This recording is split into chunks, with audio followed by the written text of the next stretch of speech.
आज अमेरिका में हुए शटडाउन का चौथा दिन है और बीते 6 वर्षों में पहली बार अमेरिकी सरकार आधिकारिक तौर पर ठप्प हो गई। ये स्थिति तब उत्पन्न हुई जब अमेरिकी कांग्रेस में रिपब्लिकन और डेमोक्रेट्स अस्थायी फंडिंग बिल पर सहमति बनाने में विफल रहे। राष्ट्रपति डोनाल्ड ट्रंप और कांग्रेस द्वारा बुधवार की समय सीमा तक सरकारी कार्यक्रमों और सेवाओं को चालू रखने के लिए कोई समझौता न कर पाने के बाद सरकारी शटडाउन की चपेट में आया अमेरिका अनिश्चितता के एक नए दौर का अब सामना कर रहा है। लगभग 7.5 लाख यानी कि 7,50,000 संघीय कर्मचारियों की छुट्टी पर उनको भेज दिया जाने की आशंका है, जिनमें से कुछ को ट्रंप प्रशासन द्वारा बर्खास्त भी किया जा सकता है। हालांकि उपराष्ट्रपति जेडी वैंस ने कहा कि व्हाइट हाउस ने कर्मचारियों की संभावित छंटनी या छुट्टी देने के बारे में कोई अंतिम निर्णय नहीं लिया है। हालांकि बुधवार को सरकारी शटडाउन शुरू होने के कुछ ही घंटों बाद उसे समाप्त करने का मतदान भी विफल हो गया, क्योंकि सीनेट में डेमोक्रेट्स स्वास्थ्य सेवा सब्सिडी के लिए धन जुटाने की पार्टी की मांग पर अड़ रहे थे, जिसे राष्ट्रपति डोनाल्ड ट्रंप और रिपब्लिकन देने से उन्होंने साफ इनकार कर दिया। राष्ट्रपति डोनाल्ड ट्रंप और कांग्रेस के बीच सरकारी सेवाओं और संचालनों के लिए धन जारी रखने पर सहमति न बन पाने के बाद बुधवार को शटडाउन शुरू हो गया। इसका मतलब है कि अमेरिकी हवाई अड्डों और हवाई यात्रा को चालू रखने वाले अधिकांश कर्मचारी सरकार के फिर से खुलने तक बिना वेतन के काम कर रहे हैं। अमेरिकी यात्रा संघ के अध्यक्ष और सीईओ जोफ फ्रीमैन ने एक बयान में चेतावनी भी दी। शटडाउन जितना लंबा चलेगा उतना ही अधिक संभावना है कि हमें लंबी टीएसए लाइनें, उड़ानों में देरी और रद्दीकरण, राष्ट्रीय उद्यानों की बदहाली और यात्रा बुनियादी ढांचे के आधुनिकीकरण में अनावश्यक देरी रखने को मिलेगी। वित्त पोषण में कमी के बावजूद यात्री अभी भी उड़ान भर सकते हैं और शटडाउन की शुरुआत में उन्हें हवाई अड्डे पर किसी भी समस्या का पता भी नहीं चलेगा। नियंत्रण टावरों और हवाई अड्डे की सुरक्षा चौकियों पर अभी भी कर्मचारी मौजूद रहेंगे। लगभग 13,200 हवाई यातायात नियंत्रक और 61,000 से अधिक परिवहन सुरक्षा प्रशासन के कर्मचारियों के काम पर बने रहने की उम्मीद है। लेकिन रिपब्लिकन और डेमोक्रेट्स दोनों पक्षों ने एक दूसरे को इस स्थिति के लिए जिम्मेदार ठहराया है। डेमोक्रेट्स चाहते थे कि स्वास्थ्य सेवा संबंधी मुद्दों को विधेयक में शामिल किया जाए। वो इस अस्थायी फंडिंग बिल में संशोधन करना चाहते हैं ताकि लाखों अमेरिकियों को स्वास्थ्य लाभ मिल सके, जबकि रिपब्लिकन का कहना है कि उन्हें इस मुद्दे से अलग से निपटना होगा। राष्ट्रपति ट्रंप की रिपब्लिकन पार्टी सीनेट में अस्थायी फंडिंग बिल पास नहीं करा पाई। इस बिल को पास कराने के लिए 100 सदस्यों वाले सीनेट में 60 वोटों की दरकार थी। सीनेट और हाउस ऑफ रिप्रेजेंटेटिव्स पर नियंत्रण के बावजूद रिपब्लिकन पार्टी के पास अस्थायी फंडिंग बिल पास करने के लिए 7 वोट कम रहे। इस बिल को पास कराने के लिए राष्ट्रपति को डेमोक्रेटिक सांसदों के वोट की भी जरूरत थी। डेमोक्रेट्स पार्टी ने उनके समर्थन में वोट नहीं दिया। सीएनएन की एक रिपोर्ट के अनुसार डेमोक्रेट सीनेट में किसी भी वित्तीय उपाय को पारित करने के लिए अपने वोट देने के लिए बड़ी रियायतों के बिना ऐसा करने से इनकार कर रहे थे।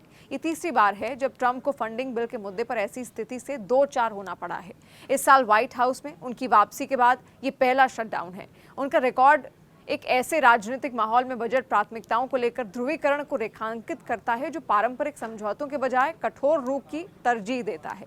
डेमोक्रेट्स ने राष्ट्रपति पर ठीकरा भी फोड़ा। डेमोक्रेटिक नेता हकीम जेफरीज और चक शूमर इसका दोष सीधे सीधे राष्ट्रपति और रिपब्लिकन पर डालते हुए नजर आए। डेमोक्रेटिक नेताओं ने एक संयुक्त बयान में यह भी कहा कि महीनों तक जिंदगी को मुश्किल और आवश्यक वस्तुओं की कीमतें महंगी करने के बाद डोनाल्ड ट्रंप और रिपब्लिकन ने अब संघीय सरकार को बंद कर दिया है, क्योंकि वो अमेरिकी लोगों की स्वास्थ्य सेवा की रक्षा नहीं करना चाहते हैं। लाखों कर्मचारियों पर इसकी गाज भी गिर सकती है। संघीय सरकार के बंद होने का मतलब यह है कि लाखों संघीय कर्मचारियों को छुट्टी पर भेज दिया जाएगा, जबकि अन्य जिन्हें आवश्यक माना जाता है उन्हें काम पर आते रहना होगा। हालांकि कई लोगों को गतिरोध खत्म होने तक वेतन भी नहीं मिलेगा। एक रिपोर्ट के अनुसार कुछ अन्य लोग वेतन लेते रहेंगे, क्योंकि उनकी नौकरियों के लिए कांग्रेस से मिलने वाले वार्षिक आवंटन से धन नहीं मिलता है। शटडाउन के कारण हजारों सरकारी कर्मचारियों के बिना वेतन की छुट्टी पर जाने की नौबत भी आ चुकी है। शटडाउन की वजह से अमेरिका में सरकार के कई गैर जरूरी कार्यक्रमों और सेवाओं को भी बंद होने का खतरा पैदा हो गया है। दरअसल अमेरिका में सीनेट में सरकार के खर्चों को लेकर सहमति नहीं बन पाई, लिहाजा इससे जुड़ा बिल पास नहीं हो पाया। पर सवाल यह है कि क्या अमेरिका में इस दौर में भी मंदी आ सकती है? खासकर ट्रंप के टैरिफ के बाद ऐसी अटकलें लगातार लगाई जा रही हैं और अब शटडाउन के चलते ऐसी आशंकाएं और ज्यादा गहरा गई हैं। देखिए, रेटिंग एजेंसी मूडीज के मुख्य अर्थशास्त्री मार्क जांडी ने कहा है कि अमेरिका के राज्यों के आंकड़े ये दर्शाते हैं कि देश मंदी के कगार पर है। वर्ष 2008 में आई महामंदी की भविष्यवाणी करने वाले अर्थशास्त्रियों में से एक हैं जांडी ने। उन्होंने ये कहा कि जीडीपी यानी कि अमेरिकन जीडीपी में 1/3 की हिस्सेदारी रखने वाले राज्य वर्तमान में या तो मंदी की चपेट में है और मंदी के या तो मुहाने पर खड़े हैं। एक और मूडीज रेटिंग एजेंसी ने एक तरह से चेतावनी जारी कर दी है तो दूसरी ओर ट्रंप प्रशासन टैरिफ वाला खेल खेल रहा है।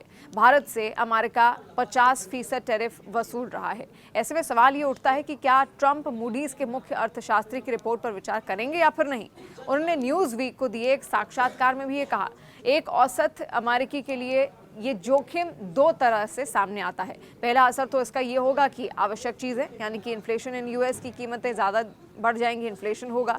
दूसरा, भोजन, सामान और परिवहन से जुड़े उद्योगों में रोजगार का संकट पैदा होगा। जांडी ने आगे ये भी कहा कि देखिए, कीमतें पहले से ही बढ़ रही हैं और आप इसे आंकड़ों में देख सकते हैं। हालांकि ये इस हद तक बढ़ेंगी कि लोगों के लिए इसे नज़रअंदाज करना नामुमकिन हो जाएगा। वो इसे रोज़मर्रा की खरीदी जाने वाली चीज़ों के साफ तौर पर देख पाएंगे। मूडीज के मुख्य अर्थशास्त्री ने यह भी बताया कि खर्च, रोजगार और मैन्युफैक्चरिंग क्षेत्र के आंकड़ों पर गौर करें तो अर्थव्यवस्था मंदी के बेहद करीब है। उन्होंने ये भी कहा कि टैरिफ से अमेरिकी कंपनियों के मुनाफे पर पड़ने वाले असर और अमेरिकी आवास बाजार में जारी परेशानी चिंता का सबब है। आगे उन्होंने ये भी अनुमान लगाया कि वार्षिक मुद्रास्फीति दर जो वर्तमान में 2.7% है, अगले साल इसी समय तक 3% से बढ़कर 4% के करीब पहुंच जाएगी। आपको बता दें कि मेट्रोपॉलिटन में साफ असर इसका देखा जा सकता है। और इसको लेकर जांडी ने यह भी कहा कि मंदी का सामना करने वाले राज्य पूरे देश में फैले हुए हैं, लेकिन सरकारी नौकरियों में कटौती के चलते इसका सबसे ज्यादा असर वॉशिंगटन मेट्रोपॉलिटन में देखा जा रहा है। उनके विश्लेषण से पता चलता है कि देश के यानी कि अमेरिका के दक्षिणी हिस्से में स्थित राज्य आमतौर पर मजबूत हैं, लेकिन उनकी वृद्धि धीमी हो रही है। कुल जीडीपी में 20% की हिस्सेदारी रखने वाले कैलिफोर्निया और न्यूयॉर्क की स्थिति कमोवेश ठीक है और राष्ट्रीय अर्थव्यवस्था को मंदी से बचाने के लिए उनकी स्थिरता बेहद जरूरी है। अमेरिका में फेडरल सरकार यानी ट्रंप सरकार का आधिकारिक तौर पर ये शटडाउन है। ट्रंप सरकार के फंड पर ताला लग चुका है क्योंकि संसद से उसे जरूरी मंजूरी नहीं मिल पाई। सरकार अपनी स्पेंडिंग बिल को संसद से पास कराने में विफल हो गई। इसके बाद आधी रात होते ही सरकारी फंडिंग समाप्त हो गई और कैपिटल के अंदर कोई नहीं जानता कि आगे अब क्या होने वाला है। ये पिछले 6 सालों में पहला सरकारी शटडाउन है। शटडाउन मतलब अमेरिका भर में सरकारी एजेंसियां अस्थायी रूप से बंद हो जाएंगी। सरकारी शटडाउन के तहत गैर आवश्यक माने जाने वाले फेडरल या फिर केंद्रीय कर्मचारियों को बिना वेतन के छुट्टी पर रखा जाएगा। सैन्य कर्मियों सहित आवश्यक कर्मचारियों को बिना वेतन के काम करना होगा। दरअसल अमेरिका में 1 अक्टूबर से नया वित्त वर्ष लागू होता है, लेकिन इस बार ट्रंप सरकार का स्पेंडिंग बिल पास नहीं हुआ है और इसी वजह से शटडाउन शुरू हो गया। इस बार कुल सरकारी कर्मचारियों में से 40% यानी कि लगभग 8 लाख कर्मचारियों को बिना वेतन टेम्पररी लीव पर रखा जाएगा। हालांकि कानून व्यवस्था, सीमा सुरक्षा, मेडिकल और हवाई सेवाएं जैसी जरूरी सेवाएं जारी रहेंगी। फूड सहायता प्रोग्राम, खाने पीने के निरीक्षण, केंद्र संचालित स्कूल, स्टूडेंट लोन जैसी सुविधाओं को भी सीमित या फिर बंद रखा जा सकता है।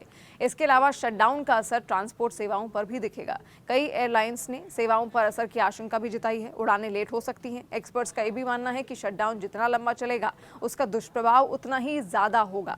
एक्सपर्ट्स ये भी जता रहे हैं कि शटडाउन लंबा चला तो बाजारों पर इसका सीधा असर देखने को मिलेगा। अर्थव्यवस्था इससे प्रभावित हो सकती है अमेरिका की, और अमेरिका भर में एक बड़ा सियासी तूफान भी इससे खड़ा हो सकता है। देखिए, पहले ही एक तूफान यहाँ पर खड़ा है। रिपब्लिकन नेताओं ने डेमोक्रेट्स पर यह आरोप लगाया कि वो गैर कानूनी प्रवासियों को मुफ्त स्वास्थ्य सेवाएं देने की शर्त पर बजट पास होने से रोक रहे हैं। वहीं डेमोक्रेट्स का यह कहना है कि रिपब्लिकन जरूरी खर्चों को राजनीतिक बहस का मुद्दा बना रहे हैं। ऐसे में अब इस मामले में व्हाइट हाउस की प्रेस सचिव कैरोलिन लेविट और अमेरिका के उपराष्ट्रपति जेडी वैंस का एक बयान सामने आया। दोनों नेताओं ने जमकर डेमोक्रेट्स नेताओं पर निशाना साधा और शटडाउन के लिए उनकी नीति को जिम्मेदार बताया। व्हाइट हाउस की प्रेस सचिव ने यह भी कहा कि रिपब्लिकन सांसदों ने एक साफ सुथरा और सीधा बिल पास किया था जिससे सरकार को 21 नवंबर तक फंडिंग मिलती रहे। ये वही बिल है जो डेमोक्रेट्स ने 6 महीने पहले भी मंजूर किया था। बस महंगाई को देखते हुए इसमें थोड़ा बदलाव किया गया था। फिर भी डेमोक्रेटिक सीनेटर्स ने इसे नकार दिया। उन्होंने आगे कहा कि जब डेमोक्रेट सत्ता में थे तब उन्होंने ऐसे बिल 13 बार पास किए थे, लेकिन इस बार उन्होंने बिल को इसलिए नहीं पास होने दिया क्योंकि रिपब्लिकन पार्टी गैरकानूनी तरीके से अमेरिका आए लोगों को मुफ्त हेल्थ केयर देने के खिलाफ है। लेविट ने यह भी कहा कि हम नहीं चाहते चाहते कि अमेरिकी टैक्स पेयर्स का पैसा ऐसे लोगों पर खर्च हो जो कानून तोड़कर यहाँ पर आए हैं। अमेरिका पहले ही $37 ट्रिलियन के कर्ज में है।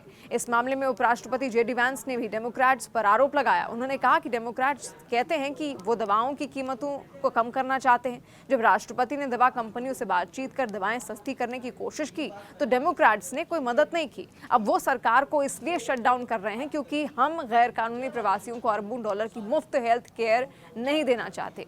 पेंस ने आगे ये भी कहा कि कुछ डेमोक्रेट सांसद और ज्यादातर रिपब्लिकन इस फंडिंग बिल के पक्ष में थे, लेकिन डेमोक्रेट पार्टी का एक धड़ा जिसमें नेता चक शूमर और अलेक्जेंड्रिया ओकासियो कॉटेज जैसे नाम शामिल हैं, इन्होंने इस पर अड़ंगा लगा दिया। गौरतलब है कि अमेरिकी सरकार का कामकाज बंद हो गया है। रिपब्लिकन सांसदों ने 21 नवंबर तक सरकार को अल्पकालिक तौर पर फंड करने के लिए विधेयक पेश किया था, लेकिन वो भी पारित नहीं हो सका।